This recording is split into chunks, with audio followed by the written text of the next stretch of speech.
The moment Daniel Whitmore saw her name, his entire world stopped making sense. But no one, not even Daniel himself, could have imagined that the woman he once bought in a desperate, calculated decision would become the one person capable of unraveling everything he thought he controlled. 3 months earlier, beneath the polished skyline of Manhattan, far from the public eye and hidden behind layers of wealth and influence, Daniel stepped into a private auction unlike any other. This was not about art, property, or stocks. This was about choices, desperate ones. Men with power sat in silence, their faces calm, their intentions anything but. Daniel Whitmore, a self-made billionaire known for his precision and emotional distance, wasn't there out of curiosity. He had a purpose, clear, controlled, and, to him, entirely justified. He needed an heir. Not love, not companionship, just certainty. Across the room stood Clara Hayes, her hands tightly clasped, her posture steady despite the storm behind her eyes. She wasn't like the others. While some looked defeated, others fearful, Clara stood with a quiet strength that didn't belong in a place like this. But strength didn't pay hospital bills, and it didn't erase the reality waiting for her. A small boy in a hospital bed, counting on her to do whatever it took. When her name was called, time seemed to slow. Daniel barely glanced at the file in his hand, yet something about her presence pulled his attention in a way he couldn't explain. It wasn't logic. It wasn't strategy. And Daniel Whitmore never acted without either. Still, when the bidding began, he didn't hesitate. The room moved quickly, numbers rising, voices calm but competitive. Then, just as suddenly as it started, it ended. Daniel had won. To everyone else, it was just another transaction. Clean, efficient, final. But for Clara, it was the beginning of something she couldn't yet define. And for Daniel, it was supposed to be simple. A contract, a timeline, no complications, no emotions. That was the agreement. That was the plan. Yet as Clara was escorted toward him, their eyes met for the first time, and something unspoken passed between them, something neither of them understood and neither of them could ignore. Daniel felt it as a flicker, a brief disruption in his otherwise controlled world. Clara felt it as something else entirely, something familiar. Neither spoke. There was no need. The terms had already been decided. But what neither of them knew in that moment, what no contract could account for, was that this decision, this single calculated choice, would lead to a truth buried so deeply in the past that when it finally surfaced, it wouldn't just change their lives. It would expose a connection neither of them was prepared to face. Clara Hayes had always believed that desperation had a sound, and to her, it was the quiet beeping of a hospital monitor at 2:30 in the morning, steady but fragile, reminding her that time was something she could no longer afford to waste. 3 days before the auction, she sat beside her 6-year-old son, Noah, watching his small chest rise and fall beneath a thin white blanket, his hand wrapped loosely around her finger as if letting go was not an option. The doctor had been kind, but kindness did not change the numbers, and the numbers were clear. The treatment he needed was expensive, far beyond what her 2 jobs and exhausted nights could ever cover. She had asked every question, searched every program, filled out every form, but each answer led her back to the same place, a wall she could not break through alone. When the offer came, it did not feel real at first. It was presented carefully, almost gently, as if the words themselves understood how heavy they were. A private arrangement, discreet, structured, and legal within its own guarded system. In exchange for her participation, her financial burdens would disappear, her son would receive the best medical care available, and she would be given a future she could not build on her own. Clara had not answered immediately. She had sat in silence long after the call ended, staring at the peeling paint on her apartment wall, listening to the distant hum of traffic outside her window. She told herself she still had a choice, that there had to be another way. But every path she imagined circled back to Noah, to the reality that doing nothing was no longer an option.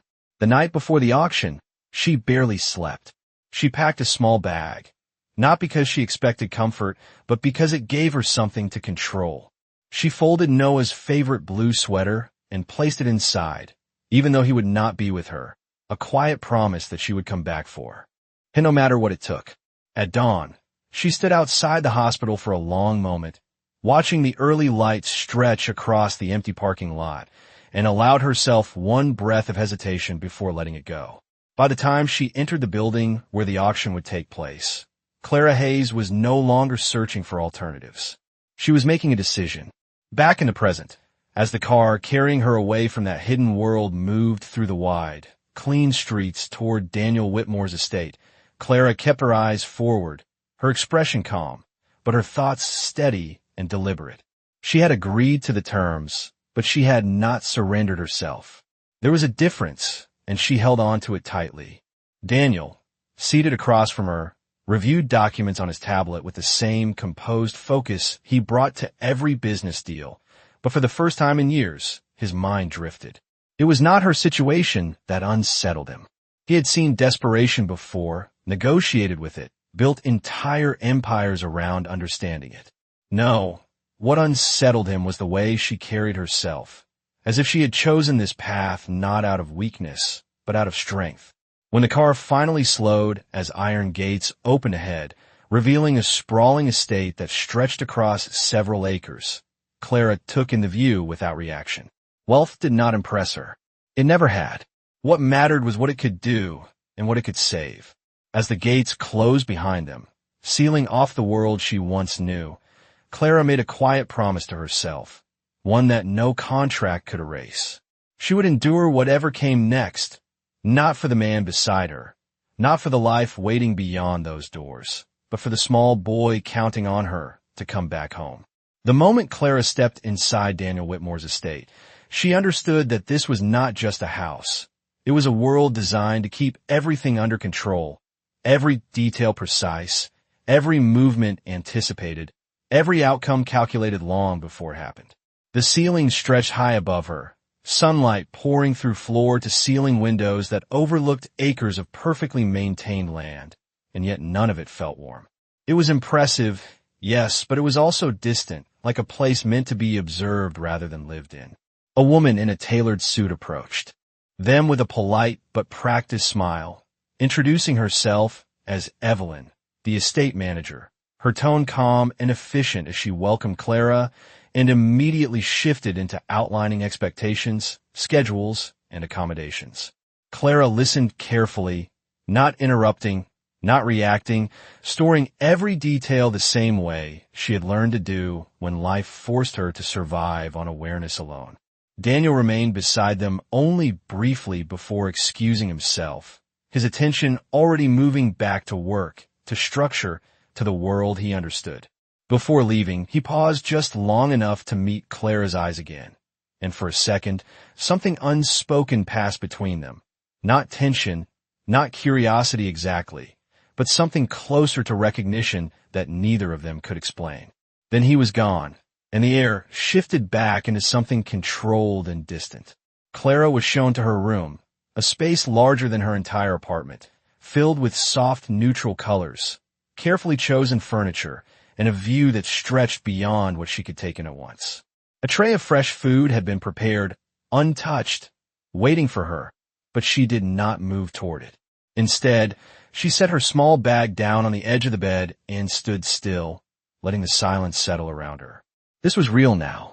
There was no going back to the version of her life before this decision. A soft knock at the door broke the stillness, and Evelyn returned, this time carrying a thin folder. Inside were the formal terms of the agreement, clearly outlined, structured with the same precision Daniel applied to everything. Clara read each page slowly, her expression steady, her breathing even, but her grip tightening just slightly at certain lines. The expectations were clear. The arrangement would be conducted with discretion, respect, and medical oversight. There would be no intrusion into her personal dignity, no forced intimacy, and every step would be agreed upon and scheduled through professional channels. It was clinical, distant, almost cold in its careful wording, but it also confirmed something important. She was not here to be controlled in the way she had feared. She was here as part of an arrangement, one that still gave her a boundary, even if it came at a cost. When she finished reading, she signed without hesitation. Not because it was easy, but because she had already made the hardest decision the moment she walked into that auction. Later that evening, as the sun lowered and the estate grew quieter, Clara found herself standing near the edge of a wide balcony, looking out over the distant horizon, her thoughts drifting back to Noah, to the sound of his voice, to the way he smiled even when he was tired. Behind her, footsteps approached, measured and familiar. Daniel stepped into the fading light, stopping a few feet away, his posture composed, but his eyes more focused than before. For a moment, neither of them spoke. Then Daniel broke the silence, his voice calm, direct, and unmistakably certain as he explained that everything moving forward would follow the agreement exactly as written. No complications, no emotional entanglements, no deviations. Clara listened, then nodded once, her voice quiet but steady as she responded that she had not come here for anything more than what was promised. Their understanding was clear, clean, and defined. And yet, as they stood there in the quiet of the evening, neither of them noticed how fragile that clarity already was, or how quickly it would begin to change. The following days unfolded with a precision that felt almost mechanical, as if Clara Hayes had stepped into a life governed not by emotion, but by schedule, structure, and silent expectations that no one needed to explain twice. Every morning began at exactly 7 o'clock, with breakfast prepared and placed in the same spot near the wide kitchen windows, the sunlight hitting the marble counters at the same angle, the same quiet rhythm repeating itself without variation. Clara noticed everything, not because she was impressed, but because she needed to understand the environment she was now part of. Control, she realized, was the foundation of Daniel Whitmore's world, and every detail existed to protect it. Medical consultations were arranged within the first week, conducted by top specialists who spoke with calm professionalism, explaining timelines, procedures, and probabilities with clinical clarity. Clara listened carefully, asking questions when necessary, her voice steady, her focus unwavering. This was the part she had agreed to, the part that mattered, and she approached it with the same determination that had carried her through every hardship before this. Daniel, however, remained distant. He was present when required, signing documents, attending briefings, acknowledging updates, but never lingering longer than necessary. Conversations between them were brief, efficient, and always centered on logistics. There was no curiosity in his tone, no attempt to know her beyond what the agreement required. To him, this was still a transaction, a control process with a defined outcome. Yet Clara did not shrink under that distance. She did not try to fill the silence or soften the edges of his indifference. Instead, she moved through the estate with a quiet confidence that did not belong to someone in her position. She spoke respectfully to the staff, thanked them, learned their names, and maintained a sense of self that refused to dissolve into the role she had been assigned. It was this, more than anything, that began to disrupt Daniel's carefully ordered perspective. He first noticed it during a small moment that should have meant nothing. One afternoon, as he passed through the living area, he saw Clara seated near the large windows, reading through a stack of medical documents with intense focus. There was no hesitation in her posture, no sign of confusion or dependence. She was not waiting to be told what to do. She was preparing, understanding, taking control in the only way she could. Daniel paused for a fraction of a second longer than usual before continuing on, but the image stayed with him. Later, during a scheduled discussion with the medical team, Clara asked a question that shifted the entire conversation, pointing out a detail others had overlooked, her voice calm but firm. The room adjusted around her, attention shifting, respect quietly earned rather than given. Daniel watched this without comment, but something about it unsettled him in a way he could not easily dismiss. This was not how these arrangements usually unfolded. There was no fear in her, no quiet compliance. Instead, there was intention, clarity, and something deeper that he could not yet define. That evening, As the estate settled into its usual stillness, Daniel found himself reviewing her file again, something he had not felt the need to do before. The information was straightforward, almost too straightforward, outlining her background, her financial struggles, her son's condition. Everything made sense on paper, and yet it did not align with the woman he was observing. There was a gap, a missing piece that logic alone could not fill. For the first time since this arrangement began, Daniel Whitmore felt something unfamiliar press against the edges of his certainty. Not doubt exactly, but curiosity quiet and persistent. And in a world he had built on control, curiosity was the one variable he could not fully predict. The shift between them did not happen all at once, but it became impossible to ignore the moment tension replaced silence, subtle at first, then sharp enough to change the atmosphere of the entire estate. It began on a quiet afternoon when Clara received a call from the hospital, her expression tightening as she listened, her usual calm slipping just enough to reveal the weight she carried beneath it. Noah's condition had changed, not dangerously, but enough to require an adjustment in treatment, an adjustment that needed immediate approval. Clara stood in the hallway, her voice steady but urgent as she asked precise questions, making decisions without hesitation. Daniel happened to pass by, catching only fragments of the conversation, but the shift in her tone stopped him. This was not the composed woman who moved through his home with quiet control. This was a mother standing at the edge of something she could not afford to lose. When the call ended, Clara closed her eyes briefly, regaining her balance before turning, only to find Daniel watching her. For a moment, neither spoke, but something unspoken passed between them, something that broke through the clean lines of their agreement. Daniel asked a single question, direct and unexpected, asking if everything was handled. Clara hesitated, not because she did not know the answer, but because she was not used to being asked. Then she nodded, explaining briefly, her voice returning to its steady rhythm, but the distance between them had shifted. That was the first fracture.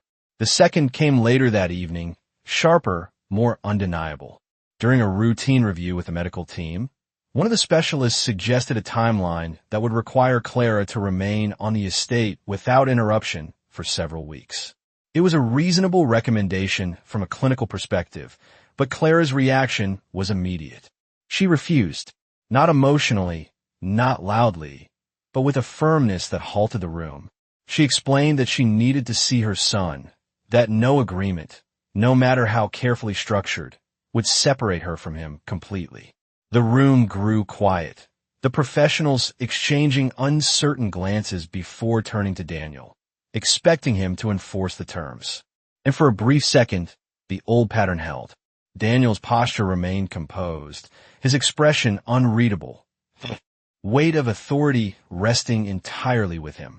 This was where he would normally reinforce control, remind everyone of the agreement, keep everything aligned with the plan.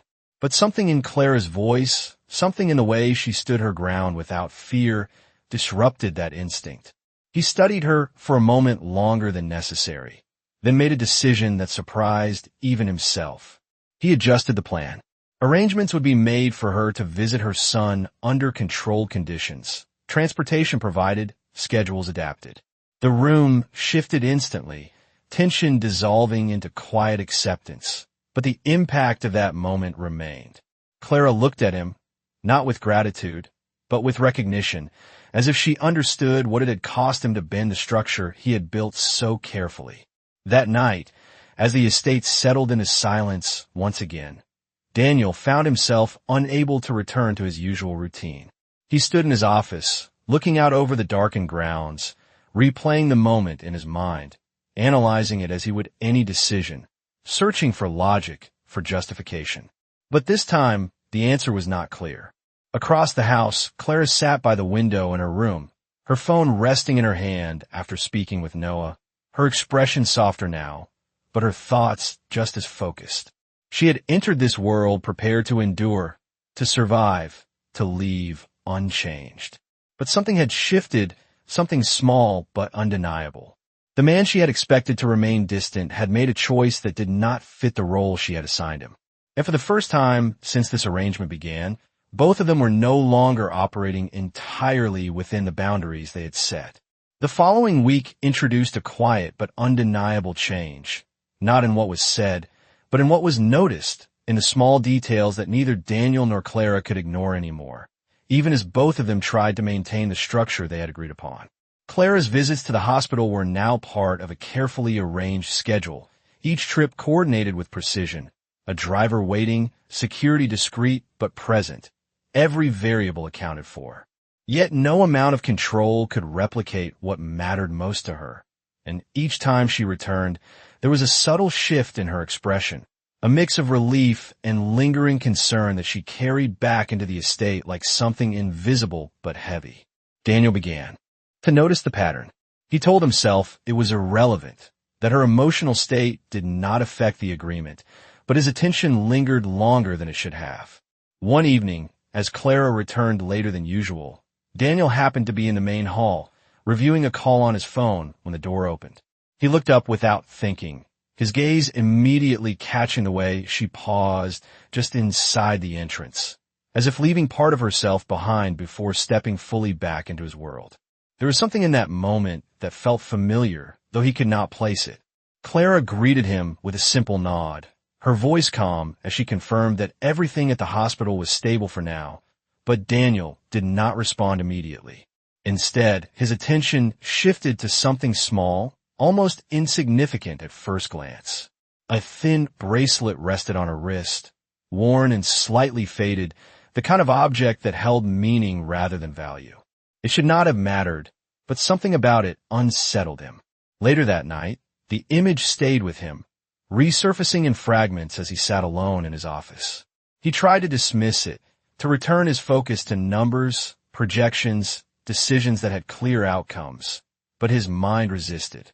There was a memory, distant and incomplete, tied to something similar, something he had not thought about in years. Across the house, Clara sat quietly at the edge of her bed, turning that same bracelet between her fingers, her thoughts far from the present. It was one of the few things she had kept from a time in her life that felt almost unreal now, a reminder of a moment when everything could have gone differently.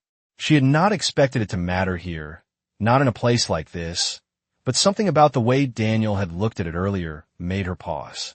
The next day, during a routine discussion with the medical team, Daniel found himself distracted again, his attention drifting not to the conversation, but to Clara as she spoke. There was a detail in her voice, in the way she explained something, that triggered a stronger reaction this time, sharper, more defined. It was not just familiarity anymore.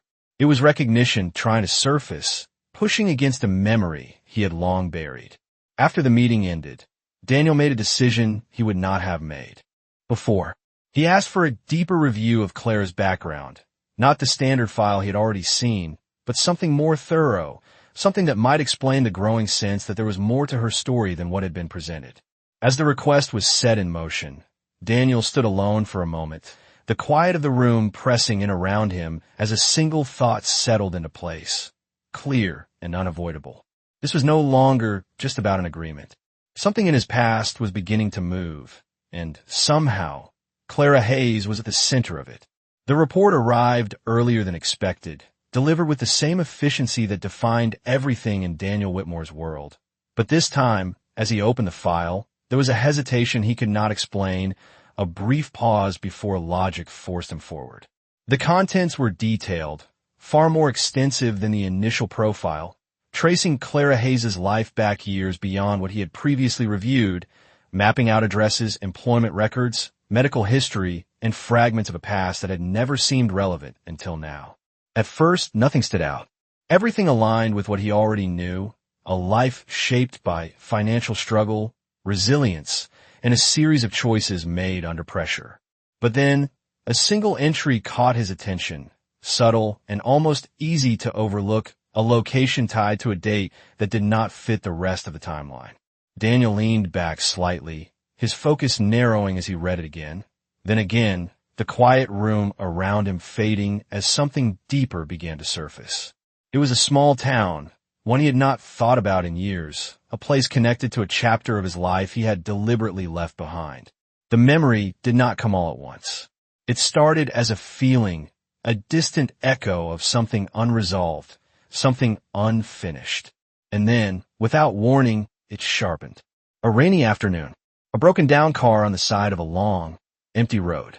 A moment where everything in his life could have taken a very different turn. Daniel's expression shifted, just slightly, as the memory became clearer, more defined. There had been someone there. Someone who had stopped when no one else did, who had offered help without hesitation, without asking for anything in return. He had never known her name. He had never expected to see her again. But there had been one detail he remembered with absolute clarity, something small but impossible to forget. A thin bracelet, worn and simple, catching the light as she reached out to him.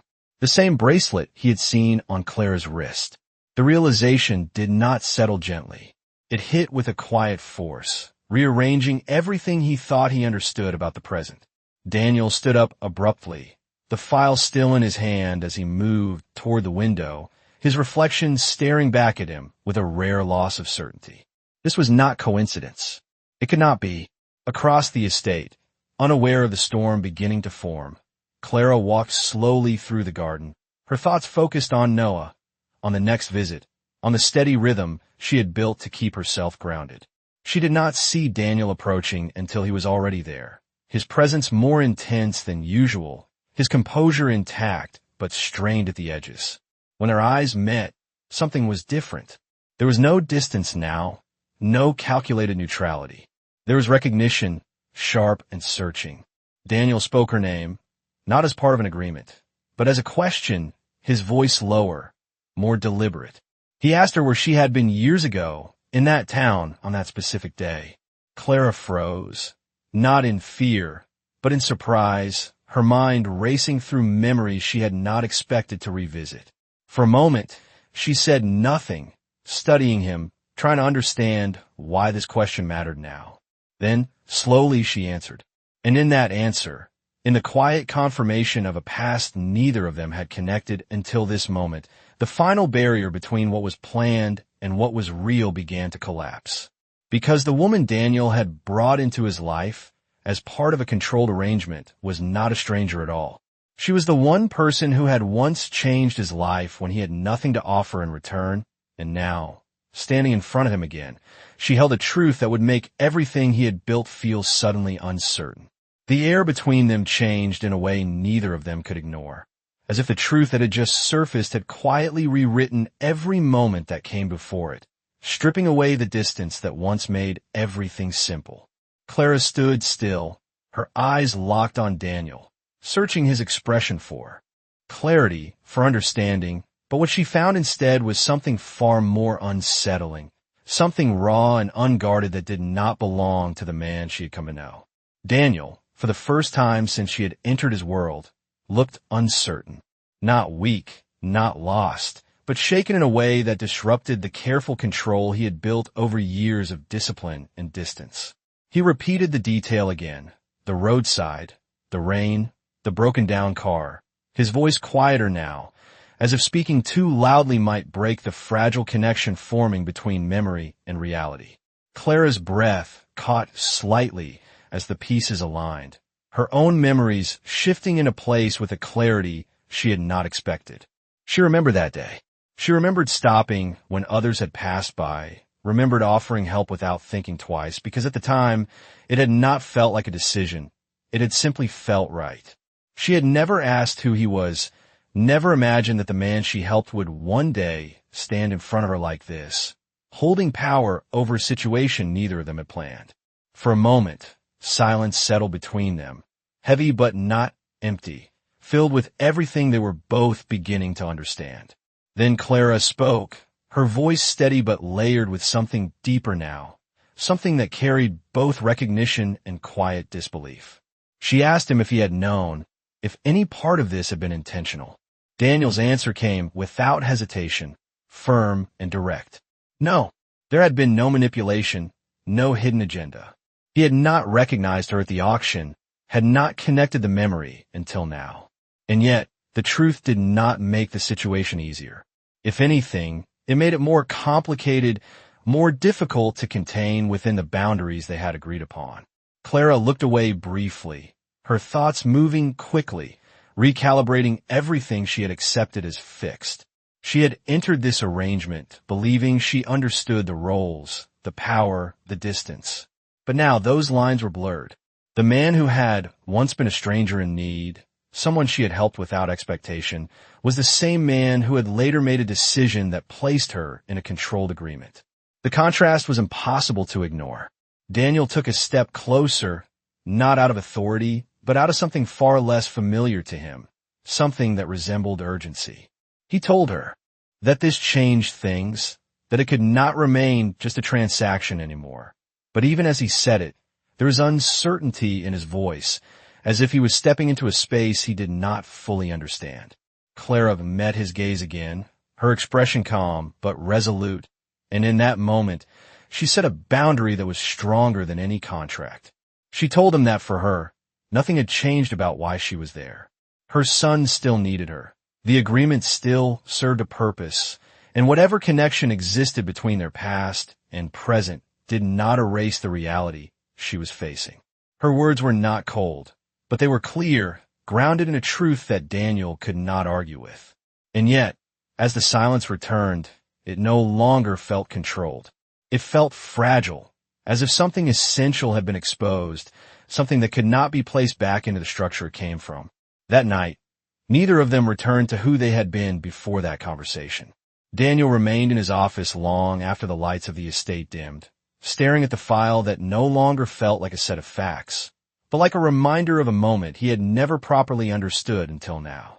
Clara sat by the window once again, her fingers brushing lightly against the bracelet on her wrist, her thoughts no longer focused only on survival, but on the unexpected truth that had entered her life without warning.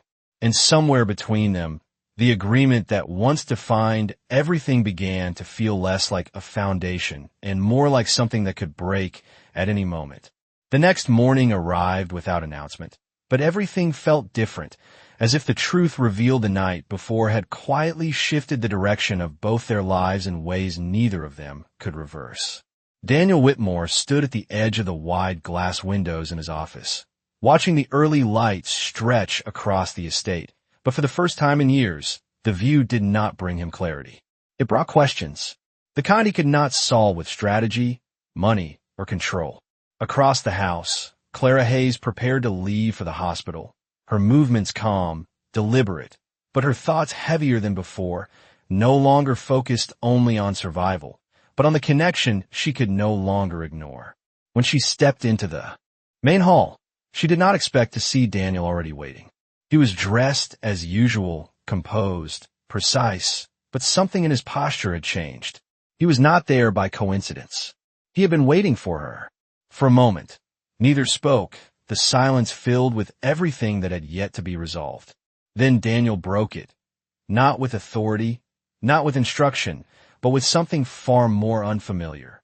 He told her that he had spent the entire night thinking, not about the agreement, not about outcomes, but about that day years ago, about the moment that had stayed with him without explanation until now. He admitted something he had never said to anyone, that before that day, he had been on the verge of making a decision that would have changed his life for the worse, walking away from everything he had built because he believed it no longer mattered. But a stranger had stopped, had chosen to help him when she had no reason to, and that moment had forced him to reconsider, to stay, to rebuild, to become the man he was now. His voice remained steady, but the weight behind it was undeniable. Clara listened without interrupting, her expression softening not out of emotion alone, but out of understanding. She had never known the impact of that small decision, had never expected it to matter beyond that moment. Daniel stepped closer, closing the distance that had once defined them, and for the first time, his words were not about control or structure. He told her that what he had done at the auction, even without knowing who she was, no longer felt justifiable to him. That knowing the truth made it impossible to see her as part of an agreement. He offered her something different, something he had never offered before. Freedom from the contract, complete financial support for her son's treatment, and the ability to walk away without any obligation to him. The words settled into the space between them, heavy with sincerity, but Clara did not respond immediately. She looked at him carefully, not searching for doubt, but measuring something deeper. Then she spoke, her voice calm but certain, telling him that while his offer changed everything, it did not erase the reason she had come there in the first place. She had made a choice, not out of weakness, but out of strength, and she would not rewrite that decision simply because the circumstances had shifted. But she also made something else clear. If anything was going to continue between them, it could no longer exist as a transaction. It had to be built on honesty, respect, and something real, something neither of them could control or define in advance. Daniel listened, and for the first time, he did not try to shape the outcome. He simply nodded, accepting a path that was uncertain, unstructured, and completely outside the world he had always known. As they left the estate together that morning, heading toward the hospital where everything that truly mattered was waiting, the distance between them no longer felt like a barrier. It felt like something they had both chosen to cross. And while neither of them knew what would come next, one thing was clear. The arrangement that had brought them together was no longer what defined them. What defined them now was a single moment from the past that had come back to change everything, and a choice in the present to move forward, not as strangers bound by agreement, but as two people connected by something far more powerful than either of them had ever expected.